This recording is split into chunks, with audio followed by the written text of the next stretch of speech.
Hi, I'm Angie Shepard, and I have this friend named Brennan. Recently, he just bought this flannel shirt off the internet, which most college students buy their clothes off the internet now. So, like, when he received his shirt, he noticed there was like a button missing from his flannel. So instead of shipping the shirt back to where the store he bought it from, and instead of just throwing this perfectly good shirt away, he decided he was going to sew on the button. And doing that, he saved so much money. So, and studies have shown, well, all college students spend way too much clothes on money, or money on clothes anyways. So, studies have shown that the average, or like retail store sales have gone up around the same time semester starts. Also, that the average college student throws about 10% of their clothes away in 1 year.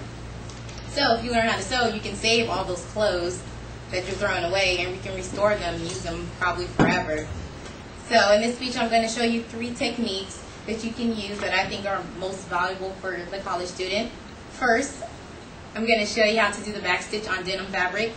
Second, I'm going to show you how to do the running stitch on a cotton material. Third, I'm going to show you how to sew on 2 different types of buttons. So first, you're going to need needle and thread. Needle and a thread. You can get like a little dollar pack from the dollar store. That's where I got this from. So it's easy repair. $1 and you can save a whole bunch of clothes. So what you're going to do, you're going to just put the thread through the hole of the needle. And this takes time, so I always like to get the needle with a large hole in it. And then you just pull it through. 6 inches is a good amount, because if you have it too long, when you're like sewing, you're going to tangle the thread and then get an attitude and then quit.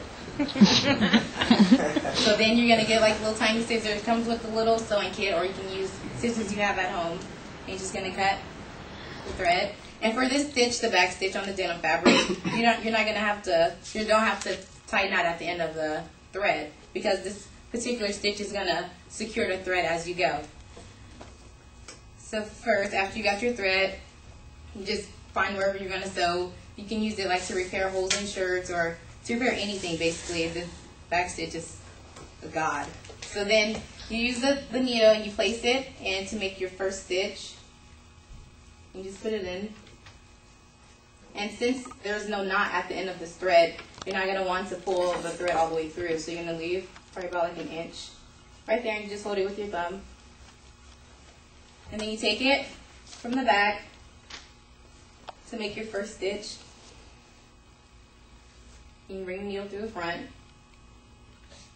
just like that. And this stitch also, like if you're going to use like thicker fabric, you're going to want to use a thicker needle. If you use like thinner sheer fabric, you're going to use a smaller needle. So for this stitch, instead of continuing, you're going to take the needle back into the first stitch, the first hole that you made, and just bring it through. And that's the back stitch. And you just continue to go, so you go to the second one, and then you just take it back into the first. You go to your third stitch, and then you take it back into the third, and you just continue and go to like whatever you're preparing or whatever you're doing with it until you finish, and see how it's secure, so you don't have to worry about this like coming out the thread or anything. So when you're done, you can just cut the thread loose right there so you don't have it hanging, just like that. And also to end the stitch, and the back is going to be like a little messy, so the part that isn't showing, you want to make sure that part is on the back, and the part that looks a little nicer and more neat in the front. So to end this stitch, you're just going to take your needle through the little messy thread you did right there, and just make like a little knot. Just put the needle through the loop that you made, pull it through, and you have ended your back stitch. Again though, this is the stitch you would use most of the time.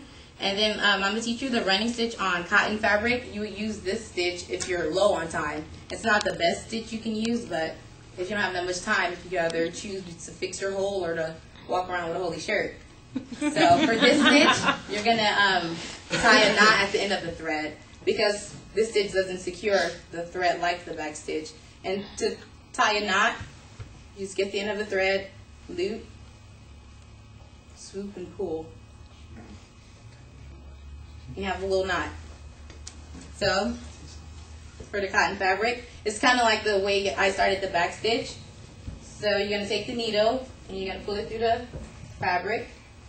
And for the back, since you have the knot, you're just going to pull the thread until the knot hits the fabric. You want to tug it too hard because the knot is small, so pull through the fabric. So then you go ahead and do your first stitch.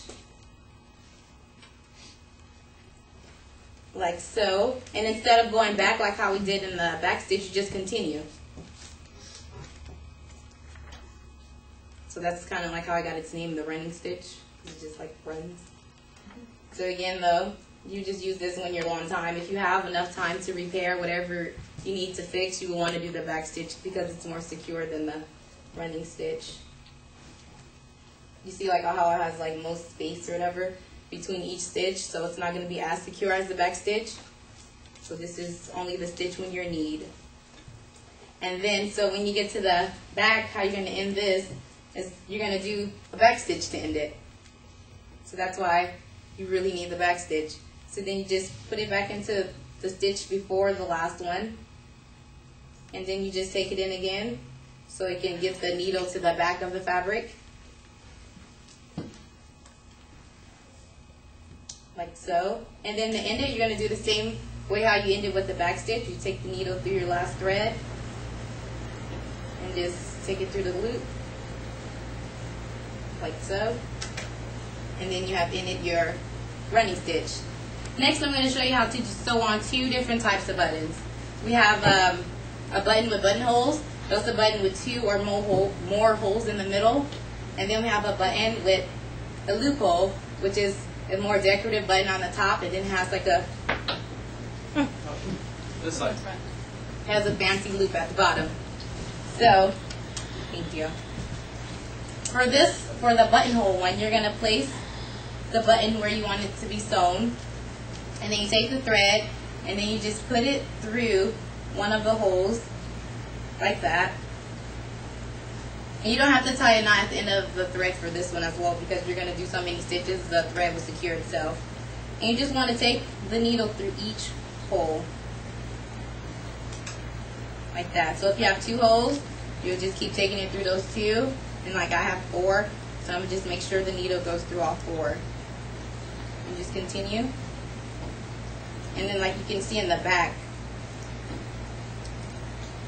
how like the thread is securing itself. So you just keep taking it through each hole. It doesn't matter any particular way, just make sure the thread gets through all of them. And then once you're done with that, with your last one, you want to leave a little bit of thread at the end.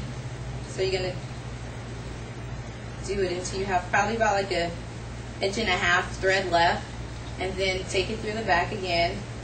And then you're going to have the needle at the last stitch on the part that isn't showing. And then you're going to do like with all the other stitches. You're going to loop it through the thread.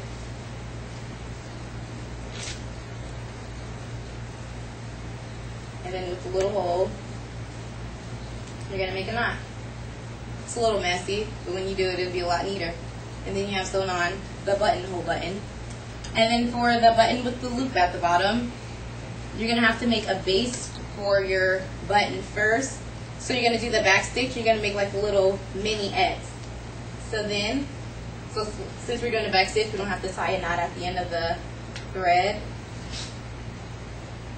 So you just go and do this. This is so it can hold the so it can hold a base for the button, so it can have it attached to the fabric.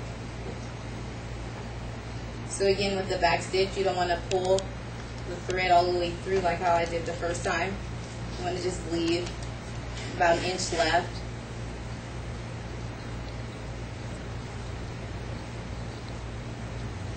And just go back into the same stitch, just keep doing over and over, probably about twice actually, and then you do the other X for it. So you do that about twice, and then you grab your button and then you put it over where the X is, and then you'll take it and you just put it through that loop and then down into the fabric. And you'll do that until you have about